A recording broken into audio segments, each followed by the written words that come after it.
Assalamualaikum warahmatullahi wabarakatuh. Perkenalkan, nama saya Alfianti Nur Izzah. Di sini saya akan memaparkan tentang peradaban Islam di Spanyol. Kekuasaan Islam di Andalusia berlangsung dalam waktu 7 abad lebih, yaitu dari tahun 711 sampai 1492 Masehi. Kronologi ditaklukannya Andalusia berawal dari ditaklukannya Afrika Utara secara penuh pada masa dinasti Bani Umayyah yang pada saat itu dipimpin oleh Abdul Malik. Perkembangan di Andalusia terbagi menjadi 6 periode atau 6 masa. Yang pertama, masa perintisan. Pada masa ini, stabilitas politik belum stabil, artinya masih terjadi kisruh akibat konflik internal dan eksternal. Yang kedua, masa pembangunan peradaban.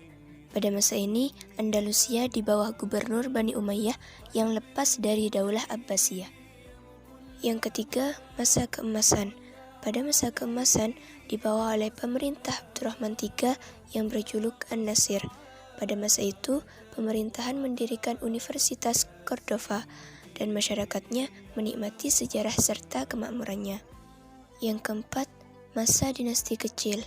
Pada masa ini, Andalusia memiliki lebih kurang 30 dinasti kecil akibat lemahnya kekhalifahan. Yang kelima adalah masa kekuasaan Islam dari Afrika Utara.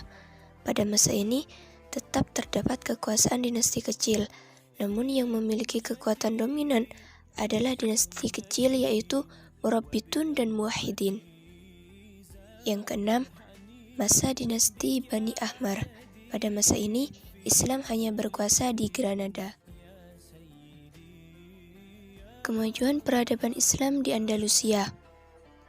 Yang pertama, kemajuan keilmuan, yaitu ditandai dengan mengimpor karya ilmiah dan filosofis dari timur, dan ditempatkan di perpus-perpus universitas yang ada di Cordova, meliputi bidang filsafat, sains, fikih, musik, kesenian, bahasa, dan sastra.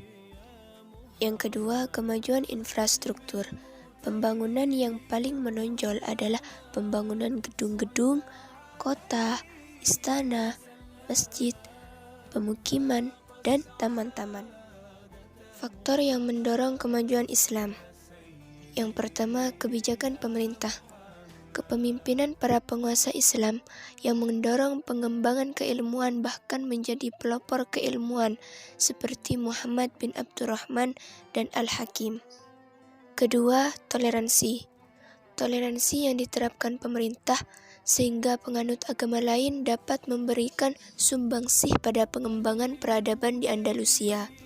Faktor yang mendorong kemunduran. Yang pertama, langgengnya konflik antara golongan Muslim dan Kristiani di Andalusia. Yang kedua, tidak ada ideologi pemersatu yang menyatukan suku Arab dan non-Arab yang hidup di Andalusia. Yang ketiga, sektor ekonomi tidak stabil. Hilangnya stabilitas ekonomi akibat pembangunan yang terlalu sering dan berskala besar. Yang keempat, peralihan kekuasaan yang kacau. Lemahnya sistem peralihan kekuasaan yang menyulut konflik internal. Yang kelima, kondisi geografis yang tidak mendukung. Kondisi geografis serta letak Andalusia yang berada pada sudut yang jauh dari pusat kekuasaan dan kekuatan Islam.